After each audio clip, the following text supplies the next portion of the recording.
The following podcast contains scenes of graphic violence, abuse, hate for children, and a child host. Viewers' discretion is advised, and I haven't taken a proper bath in like 2 days, and I stink.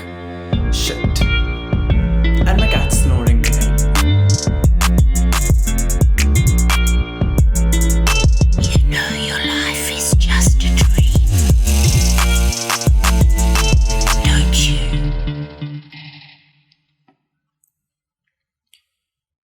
Hello and welcome to the 16th episode of In the Memory of the Goldfish. Who would have thought we couldn't make it this far? Yeah. And today, on the episode, we are gonna start recording at 4 a.m. in the morning. I had 2 hours to sleep, so I am a little dazed and confused, but I'm also very fresh. So let's see how this one goes. And we're going to be covering the case of the Twilight Murders, and that's all I'm going to tell you about it because it's going to be so fun to go through it. If you've already heard it, so please do not spoil it for yourself and forget it like I do. And it's going to be pretty fucking fun. So talking about fun things, let's get into fishy news. Now, today it's going to be a little different because there was normally when I try to do fish news, I try to make it more relevant in the sense that it should be latest. But I did one news, I read about it, and I was like, oh my god, this is so funny. And then it was from 2018, and then I was like, yeah, now I'm still gonna do it. So the first fishy news for today is adults only. Glasgow Science Centre boffins set to test condoms, chop testicles at adult-only night. So the article reads, staff admits the planned slicing of a lamb's private parts, quote, won't be for the faint-hearted, unquote. Quote, we hope folk will have more interest in the science and have a fun night, unquote. It's adults only, so fun night. Testing condoms, fun night. Chopping testicles, a very fun night. Slicing a lamb's private part, yeah, night, no. Why? I don't understand why do humans have such an obsession with cutting parts of animals like that. Like, cut your own parts, cut your own testicles, Karen, if you want to. The second one is, sorry, the Amy Poehler lookalike stripper who squirted vaginal fluid at cops is fake. So we're gonna ignore the fact that she squirted the vaginal fluid at cops and focus on the fact that she's fake. Alright, priorities.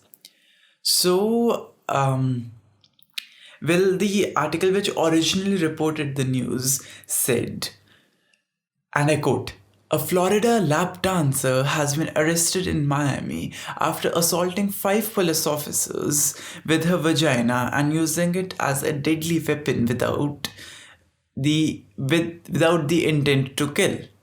The article begins. If you haven't guessed it yet, the story is fake, but people actually believed it and made it trending on Twitter. How can you even believe somebody using their vagina as a deadly weapon? It's not a James Bond movie, but really. So the news is actually by the World News Daily Report, which is a satirical website. The mugshot that they've used to use in the article actually depicts an actual woman who was arrested in Houston, Texas in 2008. She looks so smug in the mugshot. Seriously, it's one of the funniest mugshots that I've ever seen. And even she was not accused of these air quotes acts. The article even picked up some other headlines from the same website, and they are, woman falls pregnant after sexual intercourse with a used male sex doll she ordered on eBay.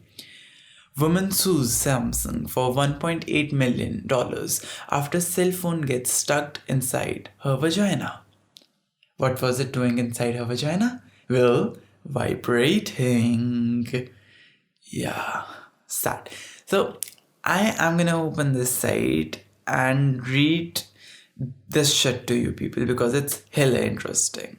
Also, the tagline under the site, slow read, where facts do not matter, which basically to my ears sounds like either a Donald Trump speech or Fox News actually trying to report something that they truly believe in. So the very first news headline in front of me is Japanese PM drinks water from Fukushima nuclear plant to reassure the world that radiation is safe and tasty. Lottery winner arrested for dumping $20,000 of manure on ex-boss's lawn. Ex-boss's lawn. Yeah. That's the kind of news that they have. Then there's cannibal killer slaughtered and ate 23 pizza delivery men, 6 Jehovah Witnesses, and 2 postmen in 7 years.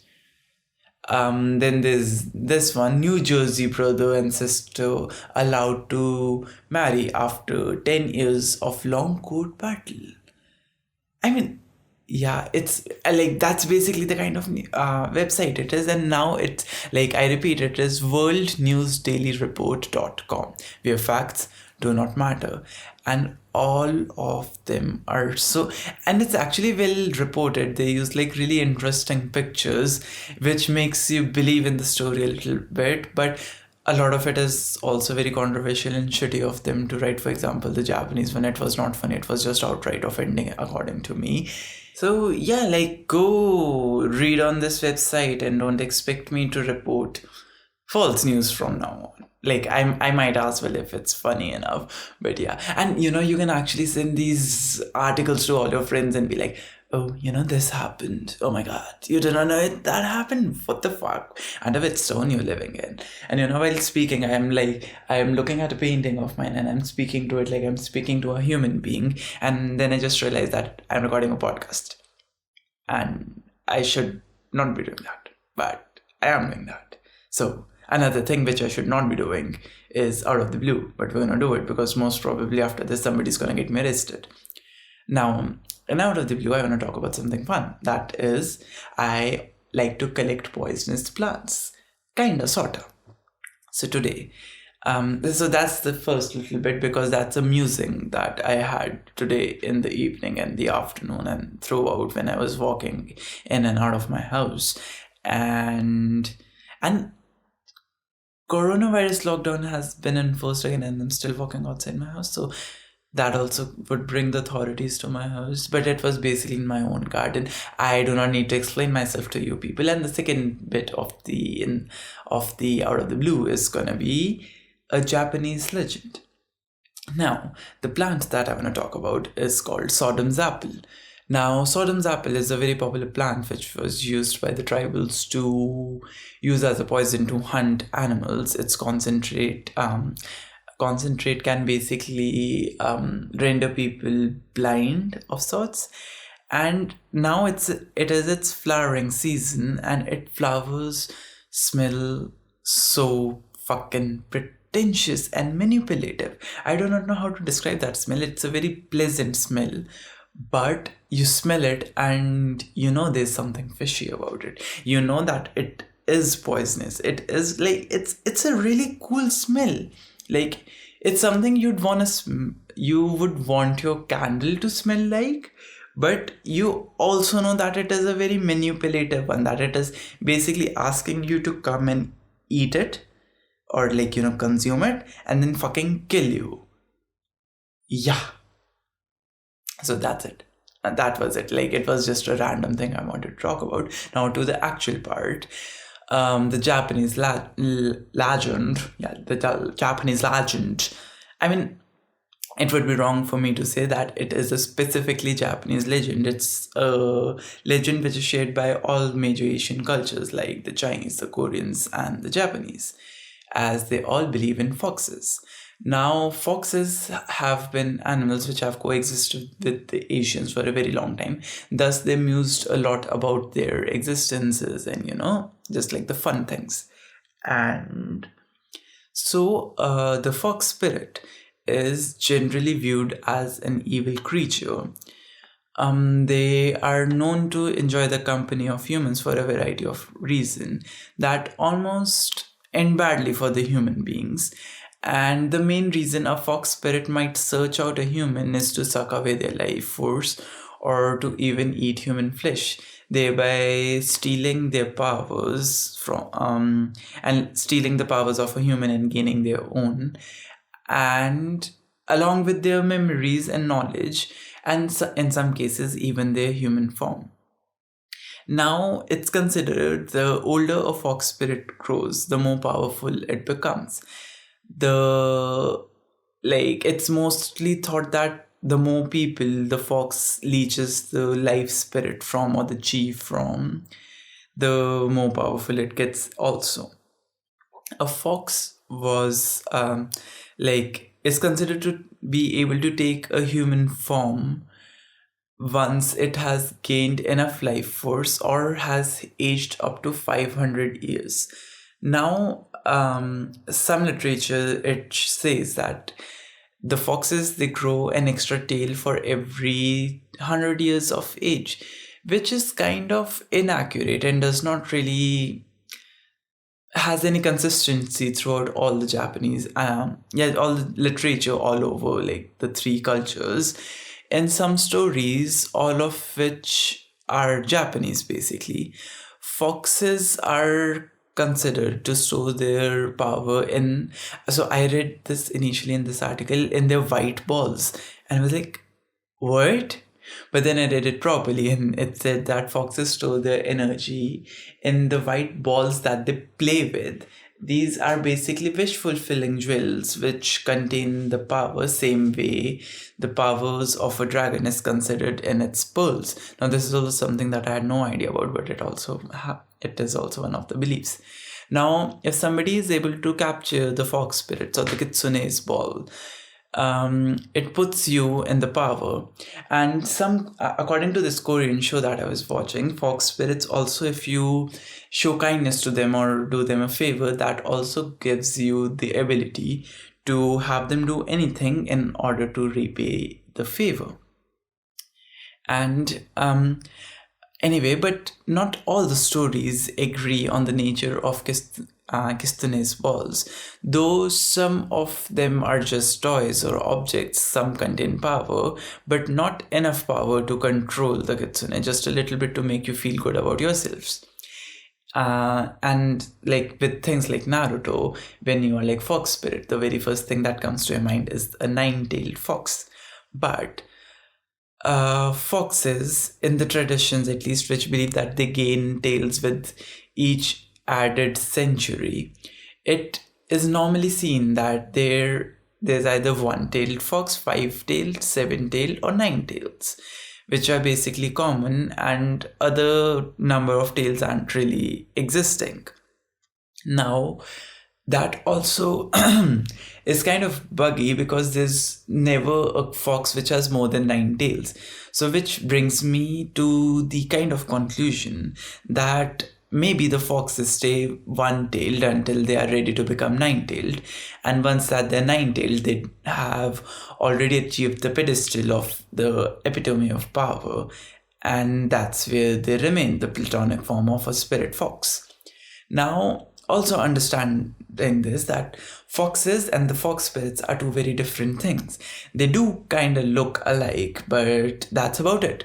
Foxes are basically powerful spiritual entities, and the word kitsune in Japanese, kitsu is basically the old word for Japanese which was used to describe a fox, and ne is the phonetic sound. So kitsune means the kitsu sound of the fox. Now it's, I believe, called kun. I do not remember. I should check this later on. Let me tell you right now. Wait, let me open the article. Yeah, so now it's the fox bark in the modern Japanese is kon, and earlier it was kitsu. So that's the origin of the name. Sorry to stray from the thing. Alright, so foxes are basically very powerful spiritual entities which work with a human for any miscellaneous goal. Normally, in translated literature, they are portrayed as young women who seduce men because men are basically douchebags who can get seduced by an animal, then be like, oh my god, I was raped by the animal. But yeah, talking about raped by the animals, in the same news that the previous news article, FISHY News, I'm sorry to go back there was this specific headline that I read earlier in the day, which said that a fisherman from Florida who was lost at the sea for 14 days was basically raped by mermaids. And I'm like, yeah, that's a fetish, bro. But yeah, back to this. Where am I? Yeah. Now, also, it is considered that the foxes are divided into 13 clans, each corresponding to one of the lower Japanese elements. Now, this is something which comes from one single reference, which is kitsune, Japan's fox of mystery, romance, and humor. According to the certain Kanagi, which is basically the maiden of the shrine, who divines things, and besides having other duties, there are 13 kinds of foxes with their different methods of witchery, such as the celestial foxes, the earth foxes, the black, the white, the red, and so forth. But that's about it. It is not there in any other literature, so we cannot really say that it is something which is common everywhere and they're associated with an element. Phew. This is one of those topics which I feel can become an entire episode, because there were some foxes who are basically huge legends who happen to become kings and queens of the mainland China, and some of them held, they cut the heads of men and walked around with them. So that was something which was pretty interesting. And no, I did not read completely about it because I thought that maybe this legendary things perhaps I can convert a legend to an episode, and if I end up reading a legend right now, I would end up telling you. So yeah, so then I just decided to do a historic fact check with you guys and talk about the common misconception and things which are lost in translation according to me and the websites that I researched. So stay tuned in case the foxes become an entire episode, and I'm getting goosebumps for no good reason. Maybe it's because how weirdly and nonsensically I've named the story, and I've forgotten why I named it. And I remember, kind of, when I was naming it Shines Like Diamonds, I was like, oh my god, this is so smart. This would make so much sense. And now I'm like, what? But yeah, so the story for today is called Shines Like Diamonds. The date that I've given it is 12th March 2019, and the time is 4:33 in the morning. The actual time is 4:17 in the morning, so let's scrap that and make the time 4:17 in the morning. So this is a bird who has been screaming since 3 a.m. And I'm like, honey, it's not daybreak yet. You're 2 hours too early, go back to sleep. So, yeah. He came slowly walking down these stairs.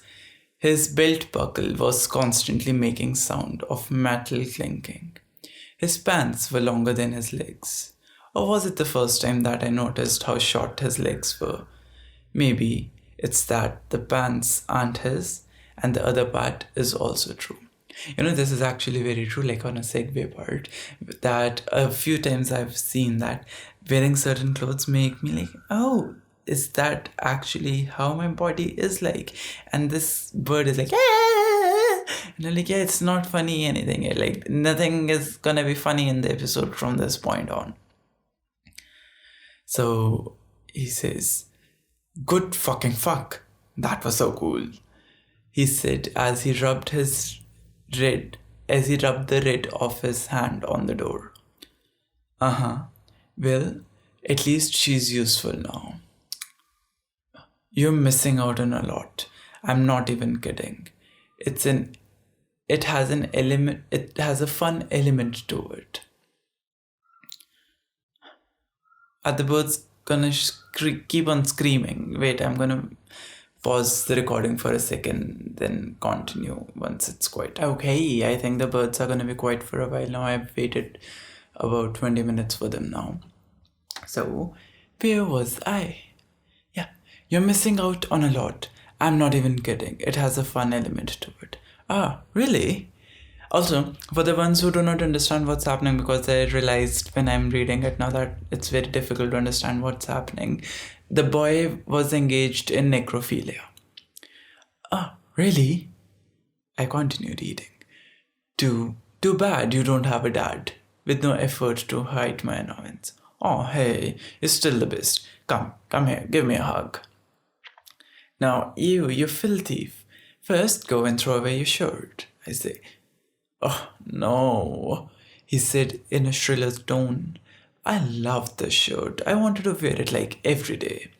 To which I just smiled and pointed my finger towards the washing. His shoulder dropped as he dragged along his long pants towards there, removed his clothes, and came and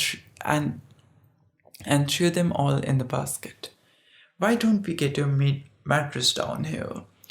Up there would be kinda gloomy, no?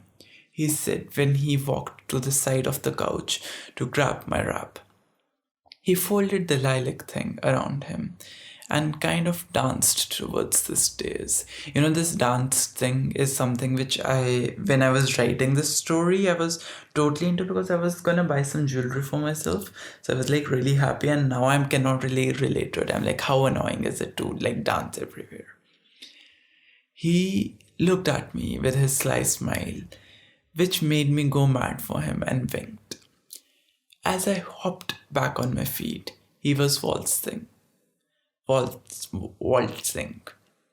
literally over the stairs. I wanted to hold him there, make him mine all over again.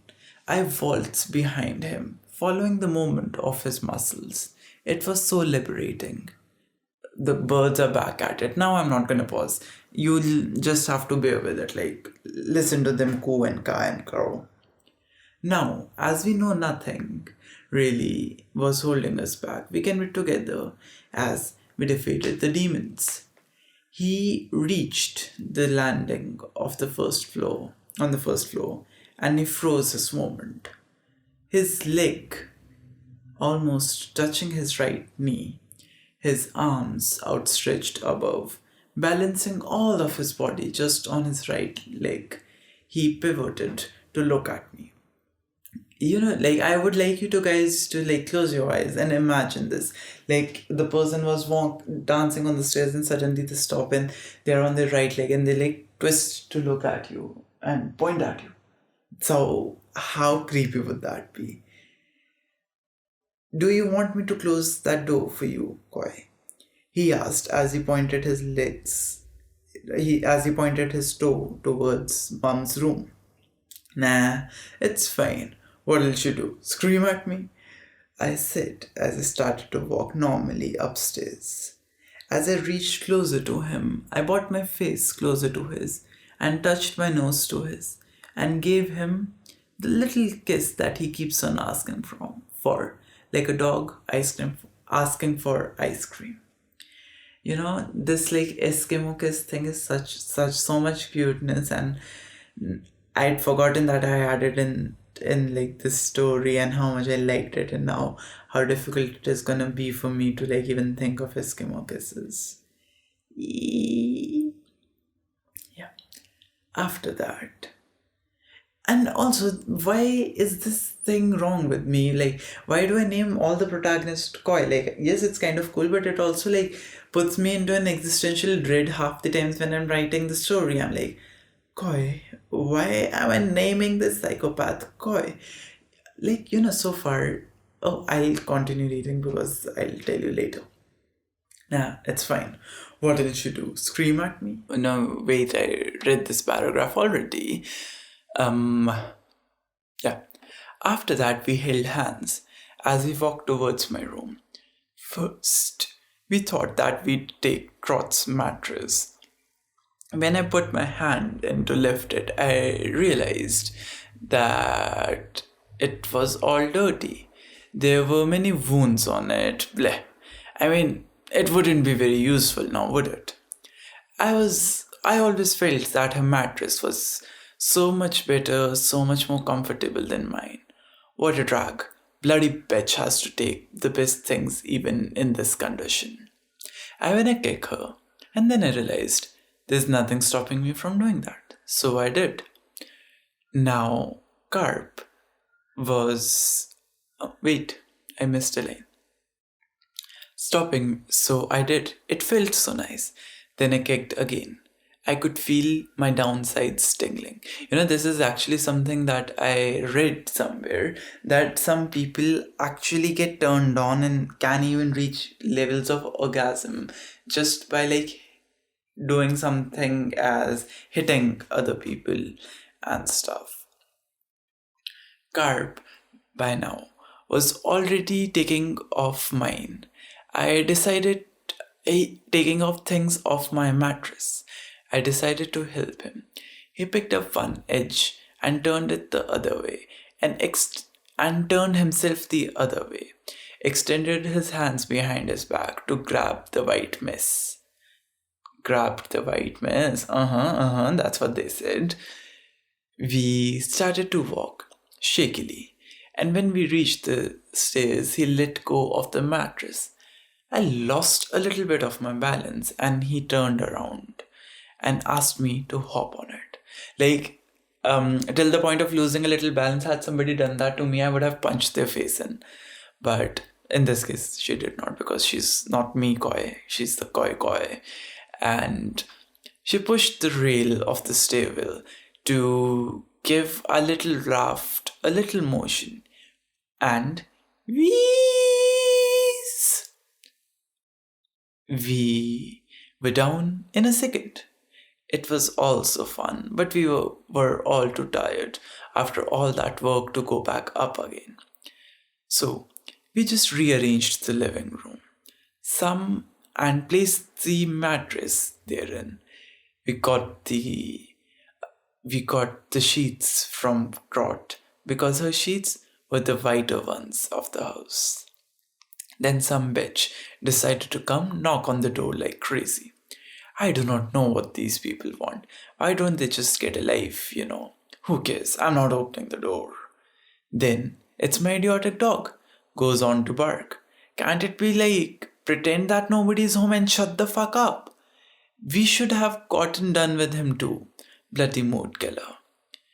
I say as I roll my eyes. Now I look at Carp and I just get on top of him. I slide my hands under his robe. There's nothing between us. We've won the war. Dun dun dun dun. That's the end of the story. If you think that this one was not dark enough to read, that it did not really have those oof elements, well, you're right, because today's episode is a lot of podcasts and a lot of articles that I heard, they did go like that. This is the most gruesome thing that you've ever seen, I've ever heard in my entire life. But it's not really that, according to me. There has been worse things criminally and the action wise speaking that has happened, but psychologically speaking and the mental aspect of it is something which is absolutely baffling, and that's the reason why I'm doing it. And so the story itself is also rather psychological and not inspired from the murder part of it, but the aftermath of it. And the birds have started to scream again, and you guys will have to bear with that. All right. Now, so I'm not gonna as I told you, I'm not sure how to do this. Second, I don't want to tell you who died, and by that I didn't tell you the backstory. Okay, so what I'm going to do is I'm going to give you a little bit of the past, a little bit of the status quo, and then what happened, and then a little bit more of the past and the future and whatever. Okay, so the protagonists of the story are in real life Lucas Markham, who's 15, and Kim Edwards, who was born 5 to 6 days before me, and on some, according to some sources, 13th or some sources, 14th June 2001. Now, the other two important people in the story are Elizabeth Edwards and Katy Edwards, who are both 49 and who one's 49 and one's 13. So these are basically the main characters of the story. Elizabeth is Kim's mother and Katy is Kim's younger sister. Now, the day that I was researching this case in the morning, I had this random thought that I wanted to have kids, and I was like imagining a life with, possibility of kids and cats, not only cats in my life. And when I read this and I researched, I was like, yeah, no, not happening. I'm fine with cats. So now a little bit about the relationship dynamic of these people. Katy, basically the younger child, loved her mom. And Kim was, your usual angsty teen with the attitude problem. Elizabeth was considered to be a very good person. She was the dinner lady or the lunch lady for you Americans at the local elementary school. And she was basically loved there. She was very punctual. She was very reliable. She used to never be late. She used to always come early and like stay overtime and work with children. She was nice with kids and stuff. Okay. And now Katy and Kim on like with themselves are like complete opposites. Katy was popular. She was well loved by everybody. She was cool. She was cute. Kim was the tough cookie. She had that attitude. She was kind of dark. And when Kim was 6 years old and Katy was, I believe, 4, they say that she was either punched or slapped, varying from sources, in the face by her mother. Now, when this happened, Elizabeth, the mother, she herself called the social services, and the kids were taken into foster care for 6 months, and then were later placed back with the mom after the required investigations and whatever were done. Now, yeah. So a lot of people say that the reason why there was like a very strained relationship between Kim and her mother was because of this incident, because she decided to punch her in the face when she was 6. And yeah, moreover, it's also noted like later on that Kim was jealous as fuck of Katy. And she considered her to be the favorite child. However, the other characters in the story, as in the real life story, like other people, they say that Elizabeth basically tried to be a good mother to both of them. Just Katy was more approachable and was, the nicer child of the two. Now, also, the other character in the story is Graham Greene, who's Elizabeth's like a really nice boyfriend who is a truck driver, and he spends a lot of time on the road. And he says that they used to be in touch whenever he was out of town. They used to call all the time and stuff. Now, then there's another boyfriend, that is Lucas, who is the boyfriend to Kim. Now, with Lucas also, he had a bad childhood. When he was 4, he was taken into foster care because of his parents' violent relationship, which led to their divorce. Then he moved in with his auntie later on after being thrown into the foster care situation. 1 year later, I already said foster care. Wow. So his auntie stepped up to take him in. Okay. 1 year later, his mother died of leukemia when he was 5, and his relationship was with his father was like really bad because his father was basically an alcoholic. And so that was kind of severe, and he had no real parental relationship, though his aunt was an absolutely adorable person who took care of him. Okay. And at school, Lucas showed an aptitude for mathematics. He was actually smart in it, but he had like major anger issues, which one can say stems from his traumatic childhood, wherein he sees every opportunity as like a flight or fight situation, and he decides to fight. He was the kind of child who would just like walk and headbutt walls and fight with other students. I don't understand the headbutting part. I'm like, okay. So, when Kim first met Lucas at the John Gelb High School, he was throwing a chair across a classroom in a fit of rage. And you know what? That's how the spark flew.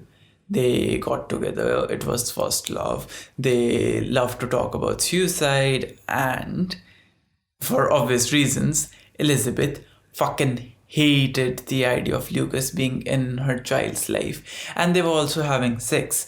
So she was also like, yeah, no, I don't want that shit. I don't want my 14-year, 15-year child to be having sex. And they were quite loud about it from some, according to some sources. I do not mean what kind of loud. I do not know what kind of loud. Yeah. And Lucas was kind of a dick to everybody. It is said that he basically wore the same clothes every day. And I mean, he would have smelled so bad. I mean, duh, that's why Elizabeth wasn't cool with the child having a sexual relationship with the petri dish for all practical purposes. And then also, he was a total douchebag who used to headbutt walls. Yeah, red flags. So, and it's not only Elizabeth, even Katy, the people at the school, and like Elizabeth's boyfriend, Gabe, I've forgotten his name, Mr. Green, also did not really like Lucas because he was, like his girlfriend, a tough cookie. Now, let's jump to 14th April of 2016, which is about 6 years from today. Now, yeah, the main concern was from Graham Greene, the boyfriend of Kim Edwards. No, the mom, Elizabeth Edwards, boyfriend to Elizabeth. She was not picking her phone since the morning. And it was added on with the fact that she hadn't turned to work that morning, and it was very uncharacteristic of her to, like not really turn up. On the same day, Kim and Katy, wow. Kim and Katy were also absent. Kim's boyfriend was also absent from school, and he was even reported missing by his aunt. Now, throughout the day, the family's relatives came to knock on the door. Lucas's aunt also come, and she knocked on the door as she felt that that can be the only place where Lucas could have been hidden. Now, whenever the people came, they heard one thing, that was a dog barking inside when they knocked. So, yeah. Everybody was concerned. A lot of people had called police on Elizabeth and Katy, because they were quite well loved. They had a circle, they had things to do, and they did not turn up without any reason. They were not picking up the calls. So the police was contacted by a lot of people, and when I mean a lot, I mean almost everybody called up the police and was like, all right, these people are missing, figure this shit out. Now, after 36 hours, the police reached the house and they knocked, and the same thing which everybody else heard. And then they decided to knock down the door and walk in through force, because it was now a wellness call, because there were kids involved and shit, right? Now, when you walk in a house which is most a probable crime scene, what do you expect to find? Blood, maybe a half-eaten human being, dead something, Satanism. But no, in this case, it was even worse. It was two teenagers being romantic. So basically, Kim and Lucas, the entire time they were inside the house, they were laying on a mattress that they had brought down to the living room, where they were watching the TV. They were cuddled up under a blanket, basically Netflix and chill, babe. They were the OG binge watcher in it. Now, they also noticed that there were a lot of alcohol bottles around them, and they've been drinking. So the police is like, hi, hello there, fucktards. Mind us telling what's wrong with you? Why did you not open the door, you stupid douchebags? And they didn't really see it, but that's what I would have said. Now, the police officer asked, where's Kim and Katy? So, no, where's Katy and Elizabeth? And Kim said, yeah, they're upstairs. And the police asked if they're sick. And Lucas, looked dead, looked at them dead in the eye, emotionless, coldly, casually. And why don't you go upstairs and see? And they were ruining their moment. They were romanticizing, and they broke down the door. Who does that? It was very rude on the policeman part. So I would say that Lucas is fine to be this rude. Now, I was gonna say something which I absolutely forgot. Anyway, while reading the rude part, I paused for one fine second to think about something to say, and then I've forgotten it. Anyway, now when one of the officers went upstairs to check on them and one stayed down with the children, he saw Elizabeth and Katy dead in their beds, both slashed at the throats. There was blood everywhere, and literally everywhere, on the walls, on the bed, on the floor, on the ceiling, on the victims, everywhere. And it was deduced from the looks of it that they were most probably killed in their sleep. That's why the time was that early, 4:30 a.m. in my story. And where am I? Yeah. And the murder weapon, which was an 8-inch butcher knife, was just left at Katy's room. They did not even bother cleaning it up or anything. Both of the children downstairs were arrested immediately. Lucas looked at the police again and went "fuck life" to them as he was being detained. And as they were going out, Grant also came in, and he was he looked at Kim, and he was what happened? But Kim just bowed her head and walked on, and she did not really reply to it. Now, it was later concluded that the kids were in the house for 36 hours, where they had killed 2 people and did not leave the house even once after doing the deed. The girl's actual mother and sister laid dead 10 feet over their head the entire time. The bathroom was upstairs near the dead bodies, and they must have used the washroom the entire time. They got the freaking mattress from the room of the sisters, which they shared, so they also must have taken things off, taken the this is the part from where the story is inspired. This is the aftermath of them killing them both and then doing whatever they want to do. Okay. And so they got the mattress down from that room. Now they had ice cream. They binged watched the Twilight series, like all the 4 or 5 of them, which were released in 2016. This is actually why it's called Twilight Murders, and it's very stupid that it is called that. I mean, it should be called Kids Punched at 6 Killings, or like Mattress Killings, or just Psychopath Killings. And it was also found that they even wrote a suicide note, which was called Fuck World and such, which went to go and talk about their plan and how they want to die and the world is fucked and they are against the world and shit.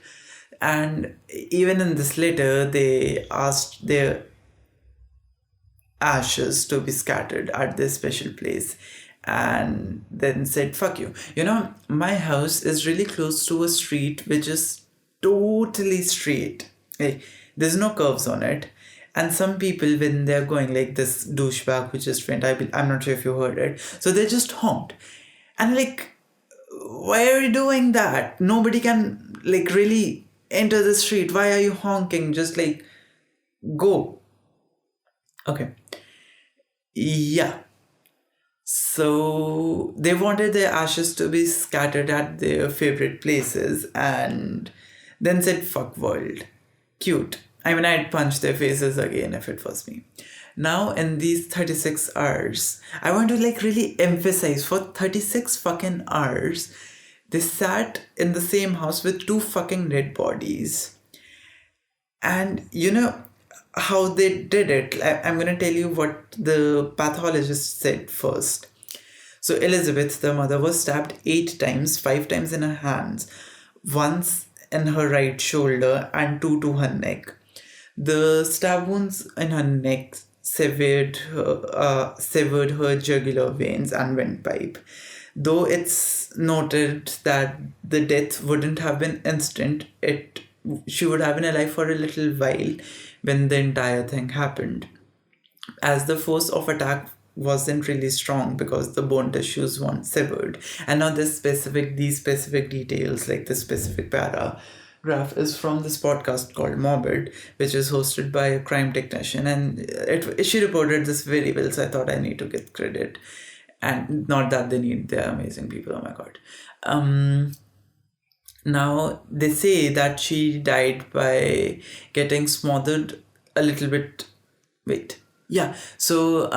That when she was killed, and she died like that, basically a little slowly because of the stab wound. The second victim, Katy, had 2 stab wounds to the neck. Now, because of a biological makeup, some of her veins were up or down or something. So both of the stab wounds weren't particularly fatal for her. And like they couldn't have caused enough blood loss to basically kill her. Now, when they the research on her body, I do not know, they autopsied her body. They figured that she died because she was suffocated, in this case by smothered through a pillow, and developed a hemorrhage due to the stab wound. Now, after this, once they were arrested, Lucas did not really say a lot, but Kim was like, listen, I'll make a podcast talking about everything that we did. And yeah, so she just went on to tell all the details to the police officers. She was like, I don't care what happened, so what, and this is how I did it. Now, let's go back to the past and see how this specific situation built up. Now, Kim had tried to kill herself twice in the past, once in 2015 and once in March of 2019. Once in 2015, when she was even recommended to a doctor for psych evaluation, and she was she was deemed fit. And the next was in March of 2016, when Lucas was expelled from their school and now had to go to a school which was miles away from there. So they could not really meet in the schools, and they had this relationship dynamic where they were really, really codependent, and they were basically very clingy to the one and another. And when Lucas was expelled out of office reasons of rage and shit, they thought that the entire world was against their perfect happy ending. Alright, and then a few weeks before the murder, Kim had uploaded a very emo 2000s vibe of like, a 2000 teenager poster of black and white without smiling picture of her on her Facebook, I believe. And her mom commented under it with her beautiful smile. And she said that it disappeared. And then she said that, why? She said, I don't know. Then the mother's like, look under the bed, and then she sends some random emojis. Then Kim also sends some random emojis. Like, it kind of shows that though Kim and she did not like really have a very nice relationship. I mean, she was like literally punched in the face by her when she was 6.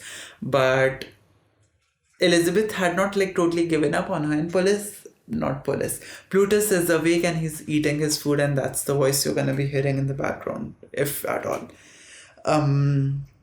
So she was trying to be a good mom to her, is what I'm trying to say. I mean, yes, commenting on your child's picture on Instagram and you're already not on very good terms is maybe not a very good thing to do, because it will make her even like, I would be annoyed if my mom was to do that.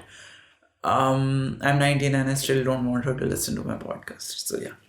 Now, after a little while, before the murders, Kim and Lucas had decided to lock themselves up in Lucas's room. Now, against the wishes of both their families, the families were annoyed, like both of the children's families. So what Elizabeth did was that she packed the stuff of Kim in trash bins and gave some of the good stuff to Katy. And this was her way of saying that if you do not listen to me, if you do not follow the rules of the house, you go out of the house. Lucas also did the similar thing by clearing out the room of Lucas's aunt cleared Lucas's room. And yeah, and they were basically trying to teach the children a lesson. And now one would think like, okay, now this is why it would have happened, like this is what was the build up, and oh god, this was the trigger. But I think it's the entirety of relationship dynamic, both of their shitty traumas, their guilty bonding, their abandonment issues, and all of this just combined and amalgamated to bring out the worst in each, cumulatively speak. Now, the murder was carefully planned by them. Kim was supposed to kill Katy and Lucas was supposed to kill the mother. Though in the end, Lucas ended up killing both of them because Katy could not really, kill her little sister. First, it was the mother who was killed, and the stab wound in her hands basically showed that there was some kind of struggle there. Kim even said when she was talking about everything that she heard gurgling noises in the room. This is something which I've read, that when somebody chokes on their own blood, they end up having this like sound, not like but like some kind of sound. That was so disrespectful. I'm so sorry, guys. So when she went into the room when she heard this noise, she went into the room to check on Lucas and if he was fine. I mean, he went to check on the fucking murderer, not the fucking mom who was dying. And she even noted that she by mistake grabbed her mom's hand as though thinking that it was Lucas's. And when she realized that it was her mother's, she jerked it away in disgust. And this kid is another level of bullshit and like messed up. The mother's face keeps on flashing in front of my eyes, and she looked like a woman who was tired, who worked, and she looked nice. And Kim's eyes, if you look at them, they are very color dark, and they're very void. Like even in the pictures that she's smiling, her eyes are like, void. So yeah. I mean, and then after killing the mother, it was the turn of Katy. She was killed in the similar manner. After the entire charade, they got naked. They took a shower together. And Lucas even said that the shirt that he wore that day was his favorite one and he wanted to wear it more often. And so that was his major concern, that after killing two people, his shirt was rendered unwearable. And it also took killing two fucking people for this boy to take a bath and change clothes. Now, after doing this, like they said, the reason that they took a bath was to fool the dog in the house, that the dog does not smell the blood. But the dog was, I believe, also in and around the house with the two dead bodies upstairs. I do not really know and understand how that functioned, but I was like, okay, the dog. Excuse me. I feel bad for the dog, to be honest. So they took down the mattress, which was also a true part. They had sex, they took out the alcohol, they had a party, and yeah. Moreover, this like the final murder was actually the third try.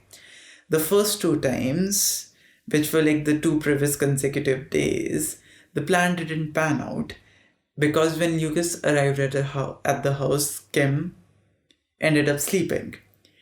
I mean, you fucking planned to kill your mother and your sister and you ended up sleeping. How relaxed are you? I mean, I cannot sleep the entire day. I need to record the podcast or do something important, or there's a plan about things. And this guy just went to sleep. Fuck. So, it's also noted that the murder was actually inspired by the murder of Lucas's friend's father. And the friend is called Adam. And he said that Lucas was super duper interested in his father's death. First, he thought that it was because he was concerned. Later, it was like, yeah, he's just weird. And so basically, Adam's dad, he was called Warren, and he was killed by the teens in the neighborhood. Like, I'm not sure what are they feeding their children, but whatever it is, it's not right. Okay. And so basically what these teens were doing, they were in a group and they were vandalizing his fence. And when they were doing that, Warren ran out of his house with a metal pipe in his hand and was warning them and like chased them down. Once they were in an alley, the kids started to beat Warren and he finally died of his injuries. Okay. He was beaten by the kids. In this crime, there was one 18-year-old, two 15-year-old boys, two 15-year-old girls, and a 17-year-old boy who was accused and taken to court. However, they weren't convicted because the defense proved that they did it in self-defense, that they were basically children who were chased by an old man with an iron rod and they had to protect themselves and yada yada yada. So that was the inspiration that inspired Lucas to quote unquote protect Kim from the fate of her family. Kim and Lucas were tried in the Nottingham Crown Court in November 2016. Justice Haydon Cave handed both the teenagers a minimum sentence of 20 years, which was later reduced because of their age to 17 and a half years following an appeal the following summer. When Kim was assessed by a psychiatrist, she went on to say and claim that she was mistreated by her mom. She does not care about her. She does not regret what happened. She did what she did. Her mom had it coming. She was very chirpy about the entire affair. Lucas, though, said that his intention was to protect Kim. And it was his way of doing the ultimate great thing that he could ever do for her. Lucas even said that the reason that he felt so powerful and like not anxious and stuff was because he knew that he was protecting Kim by his deed and it was selfless in his eyes. The couple also noted that they killed Katy because they wanted to, not give her the scar of not having a mother, like of her sister killing her mother. And they kept on like at one second she showed no remorse and stuff, and the very next second she's like, yeah, the bitch had it coming, my mom was a bitch. So yeah, in the court the defense said that the defense's the entire model was that they were mentally unstable. Now Lucas did not partake into it, I'd say. He pleaded guilty, and when he was like analyzed and stuff, it was seen that he had some kind of emotional disorder, that he couldn't really process his emotions. And yeah, that was his like issue. Though he was intellectually properly fine, he knew his consequences of the things that he was doing, and he knew his actions. And yeah, so he was basically convicted rather easily. Kim, however, wanted to go with the non-guilty verdict and accepted that she is mentally unwell under the guidance of her lawyers, which didn't pan out too well for her because she was very smart. She also was kind of detached from the world, but that's about it. Now in the court, when she was like doing her jazz to protect herself, she turned on Lucas and she said that he manipulated her into doing these things and yada yada yada. And yes, and like Lucas, also in her psych evaluation, it was noted that she was detached from everything and everyone. She did not really care about anything. So yeah, that's it. These kids in specific are trouble, and I would punch them. But they are also not kids, they're exactly my age. Like, the girl is exact fucking lately my age, and which also makes me a little bit of my brain wanna protect them, not gonna lie. I mean, I don't want to, but since I want to, I'm gonna not protect them. I'm gonna basically justify, as I told you before, that they had a shitty childhood, alright. Both of them, like, yes, Kim was not an easy child to get along with, but Elizabeth was maybe also not a very easy mother to get along with when it comes to somebody like Kim, that maybe she was not able to give her the attention that she needed, the kind of care that she needed. Thus, it ended up manifesting into this shit show which happened. And then there's anger, then there's trauma, their parents, they came from a broken house, their locality where they lived was actually very infamous for crimes and stuff. So it all adds up, and it feels, like these birds, how they're like chirping senselessly, but because they have a purpose. That's what I feel about this. Yeah. And the city that this happened is Lincolnshire in the United Kingdom of Great Britain and Northern Ireland. So yeah, that's it for this specific episode. Yeah, I do not know how to get out of this and not hate kids. And they are not even kids, they're my age, and that's like something which is disturbing me the most. Yeah. So the podcast is brought to you by Koi On Air. It's co-produced with Nefix. The music is by Lil Addy. You can reach out to me on my Instagram and Twitter handles, Koi at the rate Koi On Air. And my email address is koi@madebynefix.com, where you can just talk to me. You can slide into my DMs, or you can even send me mails, or you can tell me about your spooky little ghost stories. And the new episode is going to be launched on the 29th of April 2021. It's April, right? Yeah, it's April. So yeah, okay. Bye-bye.